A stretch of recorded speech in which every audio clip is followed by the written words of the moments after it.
passionate activists. My name's Craig, for all those who don't know me, Craig Whitney. Some faces I recognise from the AV walks. Fantastic, great to have you here. Wish more could come along and hear this journey.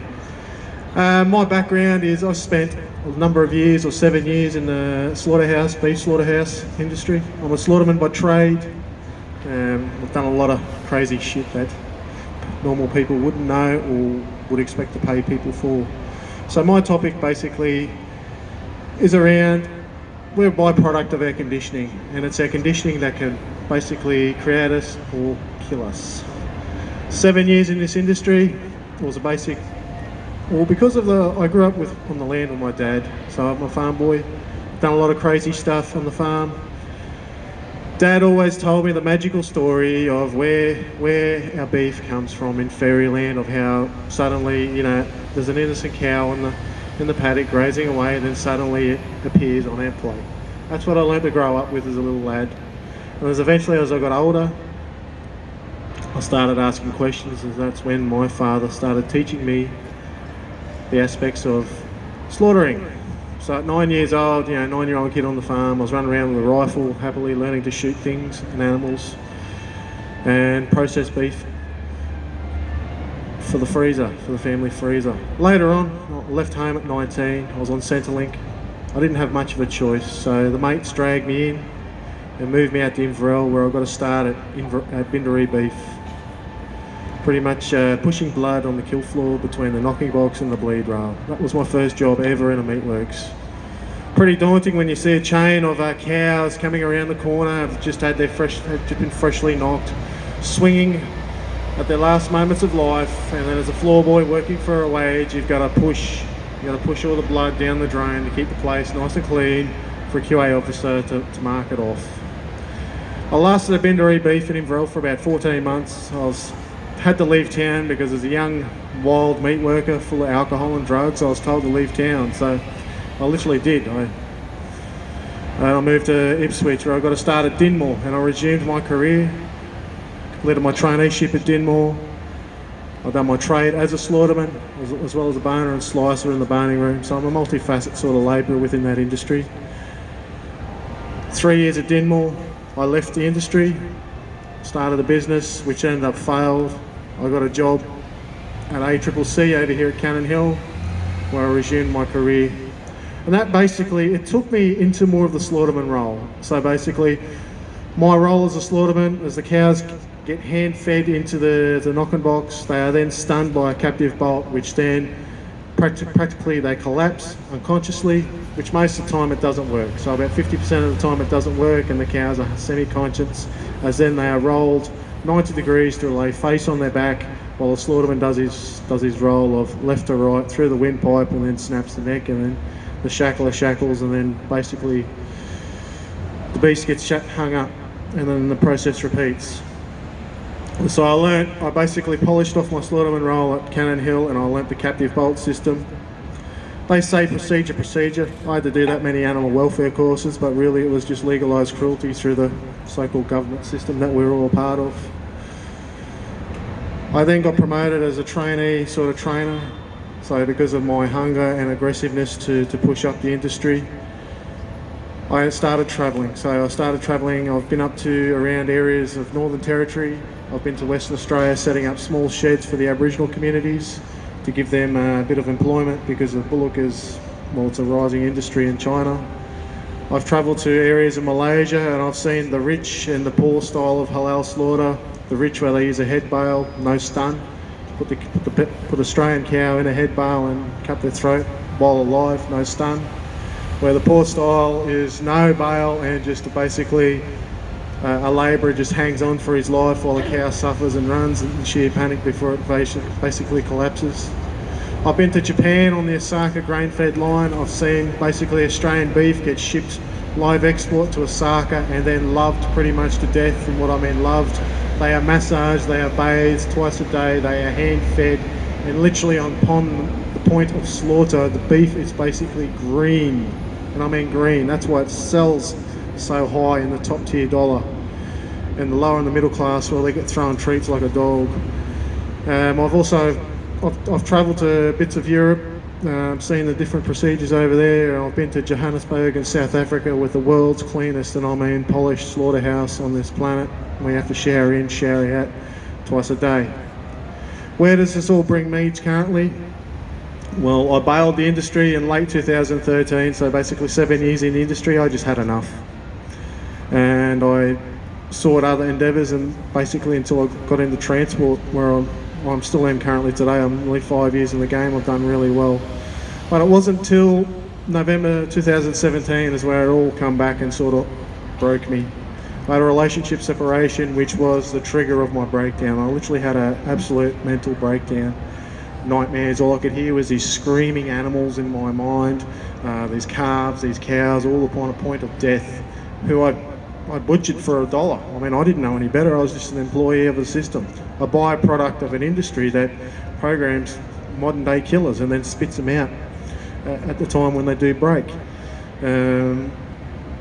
I was diagnosed with PTSD, anxiety and depression. I've almost taken my life because of these nightmares and the PTSD.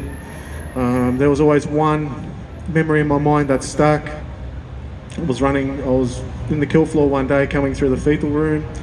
What the fetal room does is it's basically, it handles all the fetuses that come through. Like 50% of heifers are all in calf at the time of slaughter, and then the baby calves or the preborn calves are then forced birth and then hung up, and then if they meet the measurements, then they're pumped for the fetal blood, which is basically worth $1,000 per litre for the pharmaceutical industry.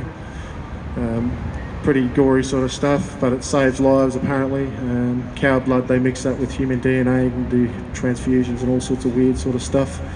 And I remember walking through this fetal room this day, and I seen this calf. This calf caught my eye. She was black in nature, had a white patch on her chest, and I've named her Shadow for this reason, because she literally looked me dead in the eyes, and this is some of the shit I can't forget.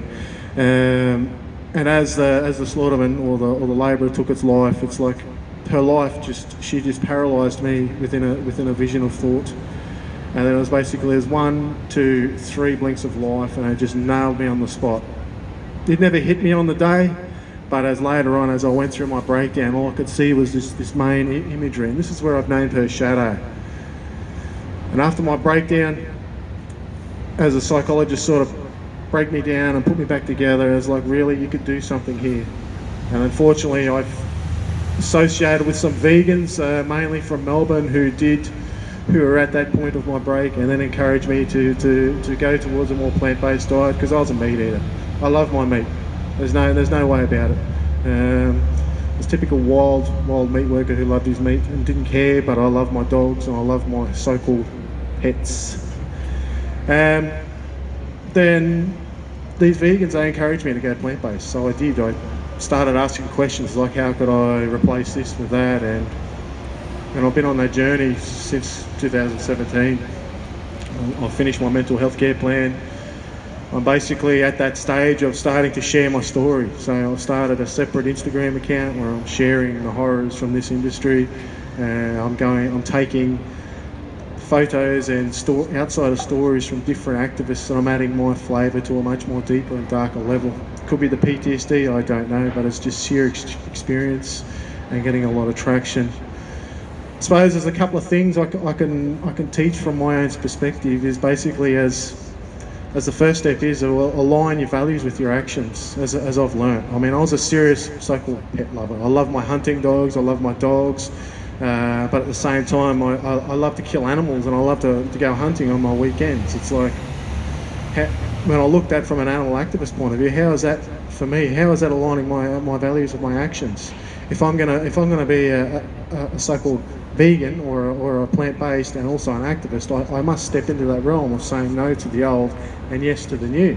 So I'd encourage any other vegans or plant-based out there, if you're not aligned, get aligned with your values and your actions.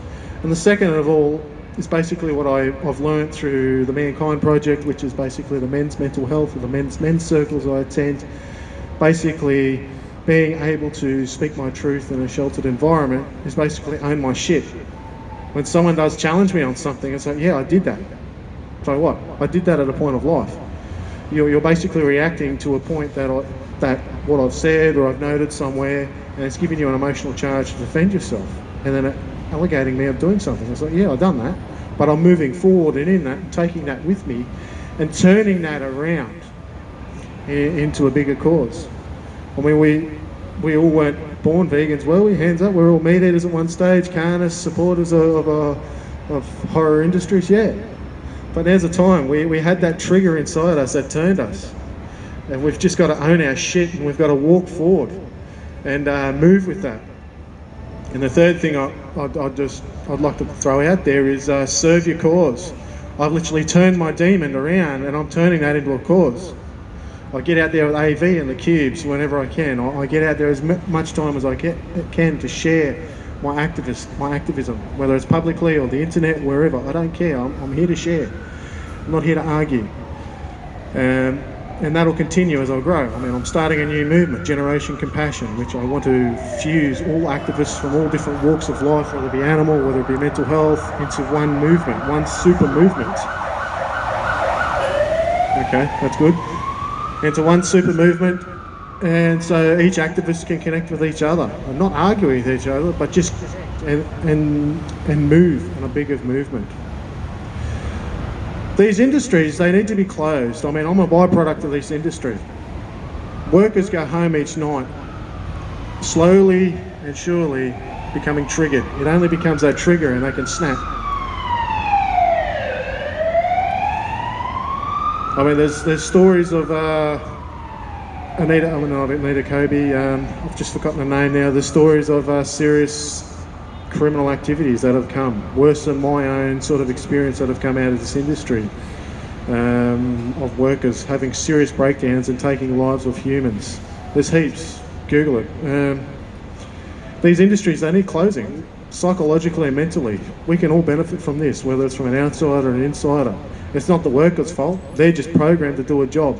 But at the end of the day, if they break, they're going to be spat out and prosecuted and probably executed into nothing, unless they're willing to step up and stand up. So I'll leave it at that, guys. This is all impromptu, without notes and preparation. So let's move forward, let's close these industries.